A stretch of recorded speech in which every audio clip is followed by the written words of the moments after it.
देखेंगे कॉन्स्टिट्यूशन क्या है और ये हमारी कंट्री के लिए क्यों ज़रूरी है और फंडामेंटल राइट्स के बारे में पढ़ेंगे। देखो कॉन्स्टिट्यूशन क्या है। कॉन्स्टिट्यूशन एक फंडामेंटल लीगल डॉक्यूमेंट होता है, ठीक है, जिसमें जो भी एक सरकार होती है किसी भी देश की कैसे फंक्शन करती है उसके बारे में लिखा होता है। ये एक बेसिक लॉ होता है जो डिफाइन करता है, लिमिट करता है मेन ऑर्गन गवर्नमेंट के एंड उनकी जो भी ज्यूरिडिकेशन है जिसके अंदर वो काम करेगी, बेसिक राइट्स वगैरह क्या हैं सिटीजन्स के, वो सब बताता है। एक जो सरकार होती है वो looks after law and order in a society, वो लॉ को देखती है, कानूनों को, और उसके अंतर्गत ही सोसाइटी के ऊपर ऑर्डर करती है, उसके अंतर्गत ही काम करती है, ठीक है। ये जो हमारे कॉन्स्टिट्यूशन होता है ये है ना हमारी सोसाइटी में, हमारे देश में लॉ को मेंटेन करने के लिए लाया जाता है।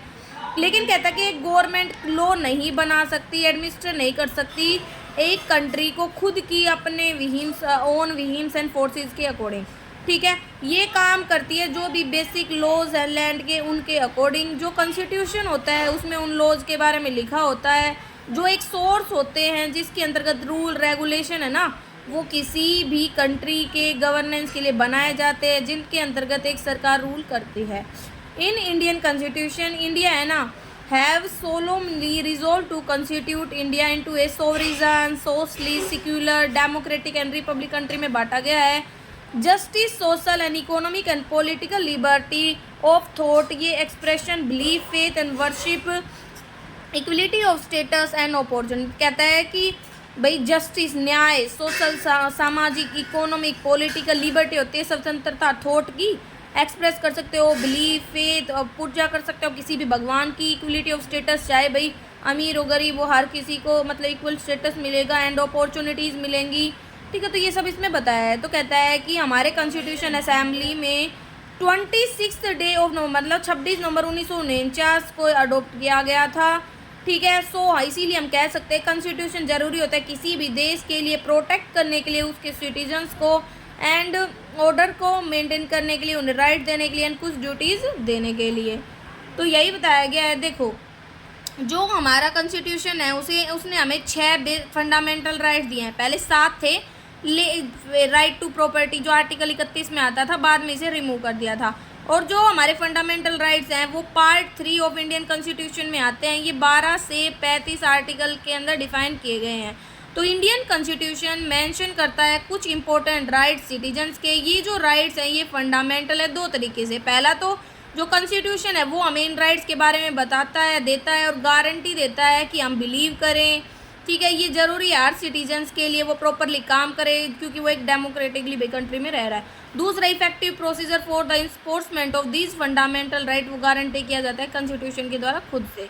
तो हमारे पास 6 फंडामेंटल राइट है। इन राइट्स के अलावा भाई हमारे पास कुछ डायरेक्टिव प्रिंसिपल वगैरह भी, उनको हम आगे पढ़ेंगे, ठीक है। और याद रखना जो ये मतलब फंडामेंटल राइट्स वगैरह ये यूएसए की कॉन्सेप्ट से लिया गया है। तो इंडियन कॉन्स्टिट्यूशन में 6 फंडामेंटल राइट्स है। पहला right to equality, right to freedom, right against exploitation, right to freedom of religion, cultural and educational right and right to constitutional remedies. और ये आर्टिकल है कि किस आर्टिकल में कौन सा राइट हमें बताया गया। पहला राइट टू इक्वलिटी, इक्वलिटी मतलब समानता का अधिकार।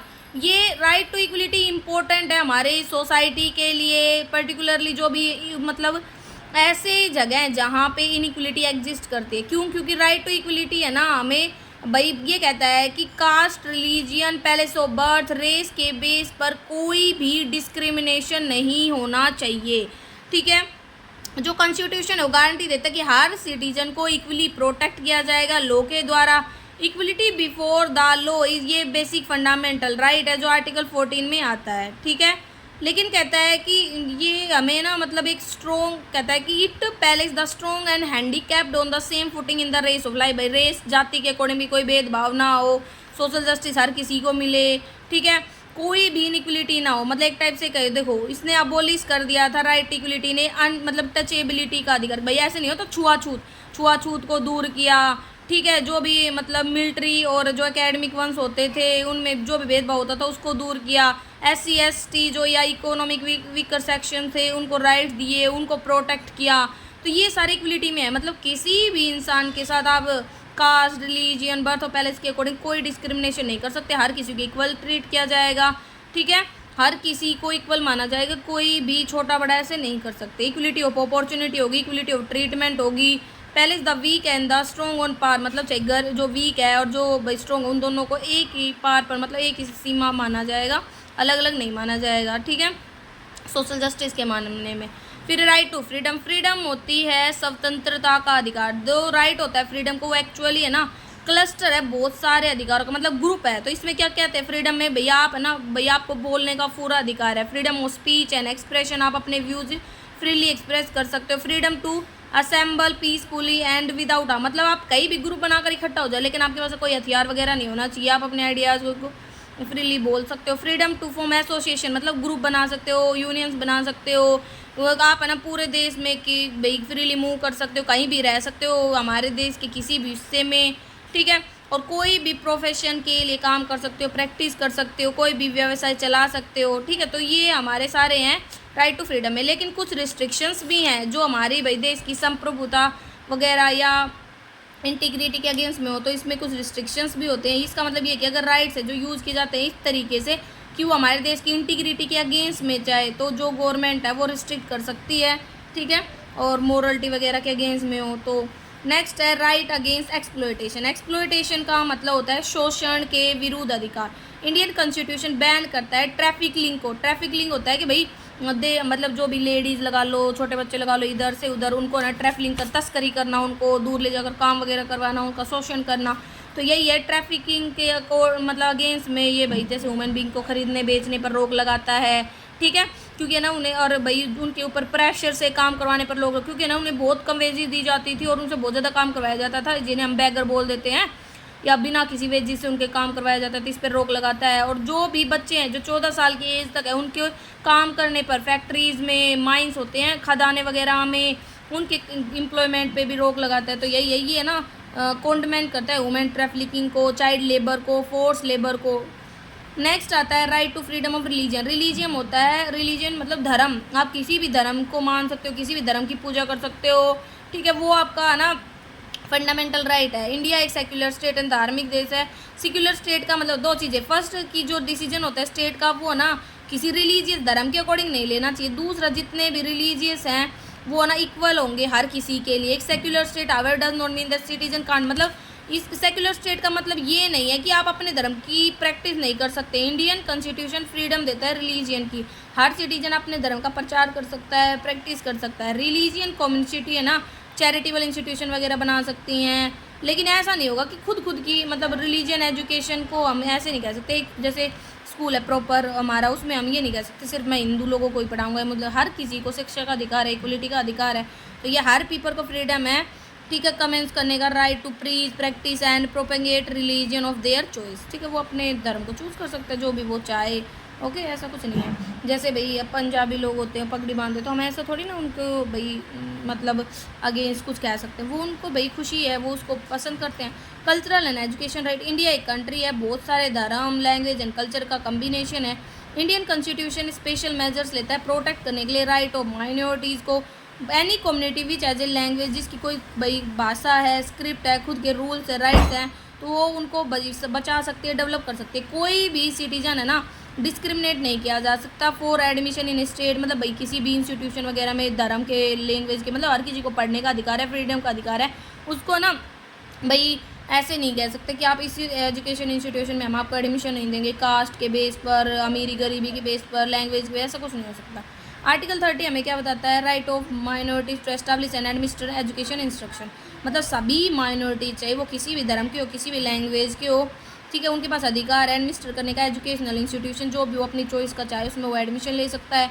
कोई भी डिस्क्रिमिनेशन नहीं होगा किसी भी मतलब इंस्टीट्यूशन के द्वारा किसी के साथ भी, ठीक है। नेक्स्ट आता है right to educational constitutional remedy. Constitutional remedy मतलब अगर सरकार कोई ऐसा काम करती है जो आपको पसंद नहीं, आपके अगेंस्ट में, तो आप कोर्ट में जा सकते हो। ये इनफ नहीं है कि राइट देना सिटीजन को, इक्वली इंपॉर्टेंट है देखना कि ये रिस्पेक्ट गवर्नमेंट के द्वारा भी किए जाएँ। तो स्पेशल राइट है इंडियन कॉन्स्टिट्यूशन में जिसे बोलते हैं राइट टू कॉन्स्टिट्यूशनल रेमेडी। इसका मतलब है कि right to remedy for any action of the government, जो सिटीजन्स के अगेंस्ट में जाता है तो उसके अगेंस्ट के लिए वो कोर्ट में जा सकते हैं, ठीक है। सिटीजन्स को अधिकार है कि वो कोर्ट में जा सकता है, राइट्स के अगेंस्ट में वो चैलेंज कर सकता है जो भी गवर्नमेंट लेके आई है उनके अगेंस्ट में, ठीक है। लेकिन है ना ये भाई जो राइट है ये कब मतलब नहीं काम करेगा, जब एमरजेंसी वगैरह लगी हुई है तो ये राइट सस्पेंड हो जाता है। आर्टिकल 15 में एजुकेशन ऑफ वुमेन के बारे में बताता है। 15 ये बताता है कि कोई भी डिस्क्रिमिनेशन नहीं होगा किसी भी सिटीजन्स के अगेंस्ट में, सेक्स वगैरह के अगेंस्ट में। और 15(3) है ना वो बताते हैं नथिंग इन दिस आर्टिकल रोक सकता है state from making any special provisions वगैरह वुमेन के लिए, चिल्ड्रंस वगैरह के लिए। ठीक है, तो वीकर सेक्शन हमारा आर्टिकल 46 में आता है। ओके, तो मतलब किसी को भी नहीं रोक सकते पढ़ाई वगैरह के लिए, वही है। फिर एजुकेशन ऑफ 15(2) में education of SC ST and other backward classes and constitution provisional. तो आर्टिकल बताता है डिस्क्रिमिनेशन ऑफ ग्राउंड, भाई डिस्क्रिमिनेशन किसके बेस पे हो सकता है, धर्म के, रेस के, जाति वगैरह के, कास्ट के, सेक्स या बर्थ पहले, ऐसा नहीं होना चाहिए। तो ये था स्टेट है ना वो डिस्क्रिमिनेट करेगा नहीं करेगा किसी भी सिटीजन को धर्म जाति वगैरह के आधार पर। कोई भी सिटीजन है ना shall on ground only of the religion, race, caste, sex, place of birth, उसको हम डिसेबल नहीं माने। मतलब किसी कोई धर्म जाति के आधार पर हम डिसेबल नहीं मानेंगे किसी भी काम के रिगार्डिंग, भाई शॉप वगैरह खोलना हो, होटल खोलना हो, रेस्टोरेंट खोलना हो, पढ़ना लिखना कुछ भी। ठीक है, nothing in this article shall prevent the state from making any special provision for women. मतलब ऐसा कुछ भी नहीं है इस आर्टिकल में जो रोक के भाई स्टेट वगैरह को कि वो स्पेशल प्रोविजन बनाना चाहते हैं वुमेन वगैरह के लिए, चिल्ड्रन वगैरह के लिए, चाहिए उसमें एजुकेशन भी है। नथिंग नहीं, मतलब इसमें ऐसा कोई भी क्लोज वगैरह नहीं है जो रोके स्टेट को कोई स्पेशल प्रोविजन बनाने से, भाई जो भी सोशली एजुकेटली बैकवर्ड क्लासेज है क्योंकि उनके लिए वो स्टेप्स ले सकती हैं। आर्टिकल 16 बताता है इक्वलिटी ऑफ अपॉर्चुनिटीज़ के बारे में। तो इक्वलिटी ऑफ अपॉर्चुनिटी होनी चाहिए हर सिटीजन के लिए। ठीक है, रिलेटिंग एम्प्लॉयमेंट के लिए, अपॉइंटमेंट के लिए, मतलब कोई भी भेदभाव नहीं होना चाहिए। कोई भी किसी भी सिटीजन को रिलीजन, रेस, कास्ट, सेक्स वगैरह के अकॉर्डिंग है ना मतलब हमें डिस्क्रिमिनेट नहीं करना चाहिए। नो इंडिविजुअल सेट मतलब उसे अपने अधिकारों से वंचित नहीं करना चाहिए। ठीक है, और वीकर सेक्शन को तो स्पेशल कंसेशन फैसिलिटी वगैरह देनी चाहिए। अब कुछ फंडामेंटल ड्यूटीज़ भी हैं। तो फंडामेंटल ड्यूटीज़ हमारी है ना जो ये कब आई थी, पहले ऐसा कुछ भी नहीं था भाई हमारे कॉन्स्टिट्यूशन में, लेकिन बाद में ना 42वां जो अमेंडमेंट हुआ था सरदार सवरन सिंह कमेटी की रिकमेंडेशन पे, उसके अंतर्गत हमने ना जो 6A आर्टिकल 51A के 6A में है ना हमारी फंडामेंटल ड्यूटीज़ को हमने इंट्रोड्यूस किया। उस टाइम पे PM थी इंदिरा गांधी और ये USSR से ली गई हैं। इनको हम ना जब ये भाई ड्यूटीज़ आई थी तो ये जो अमेंडमेंट हुआ इसे हम मिनी कॉन्स्टिट्यूशन भी बोल देते हैं। ठीक है, और एक्ट था हमारा 1976। तो मैं यही था कि हर सिटीजन को देशभक्त बनाना, हेल्प करना कि वो कोड ऑफ कंडक्ट को फॉलो करे, नेशन को स्ट्रेंथ करना। ठीक है, तो ये सब इसमें आता है। तो ड्यूटीज़ है पहले तो 10 थी 51A के अकॉर्डिंग, लेकिन है ना फिर जो 46वां कॉन्स्टिट्यूशनल अमेंडमेंट हुआ 2002 में तो 11वीं ड्यूटी भी आ गई थी। तो अभी एट प्रेजेंट टोटल 11 ड्यूटी है। लेकिन है ना ये ऐसा नहीं है कि भाई फॉलो करना आपके लिए बाइंडेबल होगा, ये ना इन्फोर्सेबल नहीं है, लीगली कोई पेनल्टी नहीं लगेगी अगर आप इनको फॉलो नहीं करोगे। तो क्या क्या है, पहला तो फॉलो करना, रिस्पेक्ट करना कॉन्स्टिट्यूशन की, हमारे जो भी नेशनल फ्लैग है उसकी, हमारे नेशनल एंथम की, राष्ट्रगान वगैरह की। Cherish and follow the noble ideas of freedom struggle, मतलब जिन भी लोगों ने हमारे देश की आज़ादी में भाई इतनी योगदान दिया है उनके आइडियाज़ को फॉलो करना, प्रचार करना। अपहोल्ड एंड प्रोटेक्ट हमारे देश की सॉवरेनिटी, संप्रभुता, अखंडता, इंटीग्रिटी के लिए काम करना। ठीक है, हमारी कंट्री को बचाना, नेशनल सर्विस देना जब भी जरूरत हो। पहले नहीं होता था कि भाई फौज में जब भी रिक्वायरमेंट होती थी लोगों को हायर कर लिया होता था, ऐसा कोई एग्जाम वगैरह का कोई सिस्टम नहीं था। प्रोमोट करना कॉमन ब्रदरहुड, मतलब भाईचारा की भावना लेके आना, हर कोई मिलजुल कर रहे। Value and preserve the rich heritage, हमारे देश के जो भी मतलब जो भी रिच हेरिटेज है नेशन का उसको बनाए रखना। प्रोटेक्ट करना, इंप्रूव करना natural environment like river, wildlife वगैरह को डेवलप करना। Scientific temper, humanism, spirit of inquiry. Safeguard करना, जो भी हमारे देश की प्रॉपर्टी वगैरह हम नहीं देखते हैं कि लोग भाई तोड़ देते हैं, वैल्यू नहीं करते क्योंकि उन्हें लगता है फ्री है ये। ठीक है, तो इस चीज़ के ऊपर काम करना। स्ट्राइव द एक्सीलेंस, मतलब अपने आप पे काम करना। इंडिविजुअली अगर आप अच्छे से काम करोगे तो कलेक्टिव एक्टिविटी भी अच्छी होगी, हमारे देश की इकोनॉमी में मतलब अच्छी होगी। ठीक है, और जो भी पेरेंट्स है, गार्जियन है, उन्हें अपने बच्चों को अपॉर्चुनिटी देनी चाहिए कि जब वो 6 साल के हो जाते हैं तो 6 से 14 साल तक तो उसे कंपल्सरी एजुकेशन वगैरह प्रोवाइड की जाए। अब कुछ डायरेक्टिव प्रिंसिपल्स हैं। तो डायरेक्टिव प्रिंसिपल वो गाइडलाइंस है जो किसी भी देश की सरकार फॉलो करती है उस देश को गवर्न करने के लिए। तो देखो डायरेक्टिव प्रिंसिपल क्या है, गाइडलाइंस है जो हमने नीदरलैंड से ली थी। ये वैसे जस्टिफिएबल भी नहीं है, मतलब लीगली बाइंडेबल नहीं है। तो ये पार्ट 6 में आती है इंडियन कॉन्स्टिट्यूशन के, जो डायरेक्टिव प्रिंसिपल को कंटेन करती है। टोटल 16 आर्टिकल है 36 से 51 तक, जिसमें हमने इनके बारे में बताया है। Directive principle enshrined in the constitution, इनका मेन ऑब्जेक्ट क्या था भाई, कॉन्स्टिट्यूशन में हमने क्यों लागू किया, ताकि इकोनॉमिक एंड सोशल डेमोक्रेसी आए। डॉक्टर BR अम्बेडकर ने इन्हें नोवल फीचर कहा था, मतलब डायरेक्टिव प्रिंसिपल को डिज़ाइन किया गया था entirely social and economic democracy के लिए। ये कुछ पर्सन्स हैं जिन्होंने भैया अपने अपने व्यूज़ दिए हैं। तो इन प्रिंसिपल को हमने इम्प्लीमेंट किया था कि इंडिया को है ना, हम है ना हेवन को हमारी धरती पर हिला पाएँ। ठीक है, ये इंस्ट्रक्शंस की तरह होते हैं, ये ना डायरेक्शन के नेचर में होते हैं ताकि भाई गाइड कर पाएँ। जो डायरेक्टिव प्रिंसिपल है ये इंस्ट्रूमेंट होते हैं इंस्ट्रक्शंस के जो इशू किए जाते हैं गवर्न करने के लिए, ताकि सरकार भाई इनके अकॉर्डिंग काम करें। ठीक है, इनको हम स्टेटमेंट ऑफ इंस्ट्रक्शंस भी बोल सकते हैं। तो ये इसमें बताया गया है। फिर देखो आर्टिकल 37 क्या बताता है कि जो डायरेक्टिव प्रिंसिपल्स हैं ये जस्टिफिएबल नहीं है, मतलब भाई लीगली बाइंडेबल नहीं है, कोई लीगल राइट नहीं है, ना कोई लीगल रेमेडी है, फंडामेंटल है। ये जो मतलब डायरेक्टिव प्रिंसिपल है फंडामेंटल है कंट्री को गवर्न करने के लिए। ठीक है, मतलब जितनी भी एजेंसी है जो रिस्पॉन्सिबल है गवर्न करने के लिए उनके लिए गाइडेंस का काम करते हैं। ठीक है, इनको ध्यान में रखना होता है हर सरकार के द्वारा जब भी भाई वो लॉ वगैरह बनाती है, उनको इनेक्ट करती है एप्लीकेशन, ये ड्यूटी है स्टेट की कि वो अप्लाई करें इन प्रिंसिपल को लॉ एंड पॉलिसीज़ बनाते टाइम। डायरेक्टिव प्रिंसिपल मोस्टली है ना मोरल परसेप्ट होते हैं, इकोनॉमिक मैक्सिम्स में होते हैं, कोई लीगल फोर्स नहीं होती।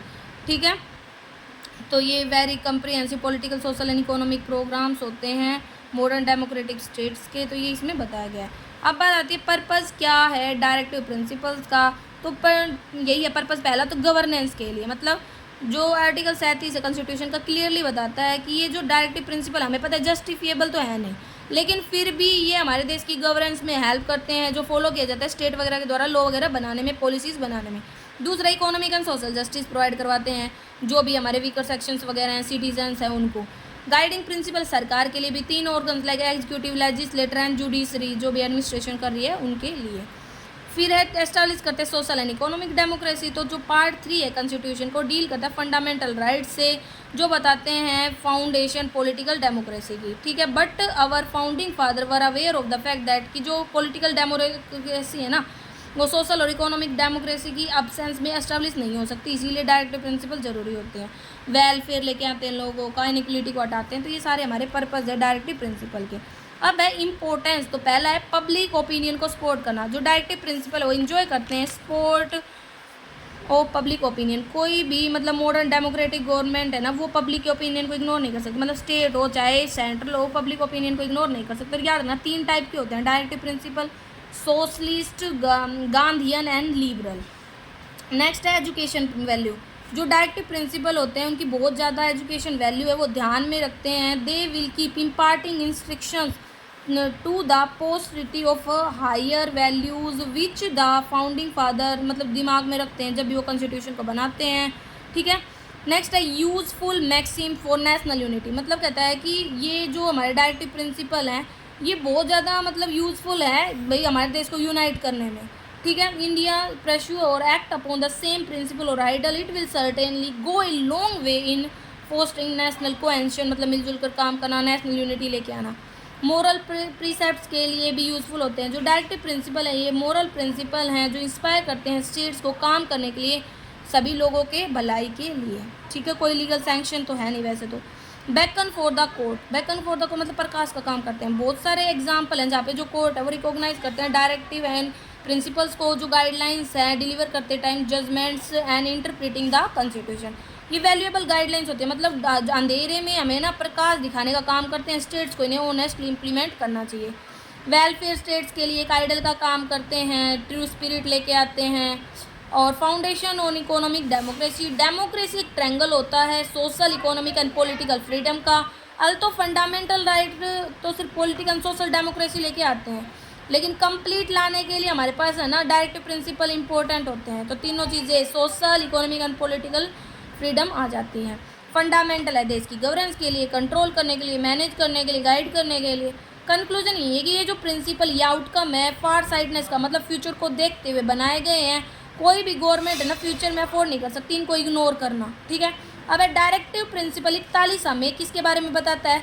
ये बताता है राइट्स के बारे में, right to work, right to education, public assistance, unemployment के केस में, ओल्ड एज, बीमार हो अगर आप, तो ये सारे अधिकार हमें देता है। डायरेक्टिव प्रिंसिपल 45 कहता है कि कंपलसरी एजुकेशन के बारे में बात करता है बच्चों की। तो जो स्टेट है इंटरफेयर करती है प्रोवाइड करेगी period of 10 year from the commencement of this constitution की फ्री एंड कंपलसरी एजुकेशन हो हर बच्चे को जब तक कि वो 14 साल का नहीं हो जाता। ठीक है, तो ये वही है 6 से 14 साल के बच्चों के लिए ना फ्री एजुकेशन का। और जो आर्टिकल 46 है वो बात करता है जो भी हमारे वीकर सेक्शन है, ठीक है, तो ये डायरेक्ट करता है स्टेट करना, प्रोमोट करना special care educational and economic interest of the weaker section of the people, ठीक है। ये डिजायर करता है कि जो स्टेट है प्रोमोट करेगा educational economic interest SC ST communities का, डायरेक्ट करेगा सोशल जो भी इनजस्टिस है एक्सप्लोइटेशन उनको रोकेगा, उन्हें उनसे बचाएगा, ठीक है। तो ये इसमें आता है। तो ये हमने पढ़ा हमारा टॉपिक।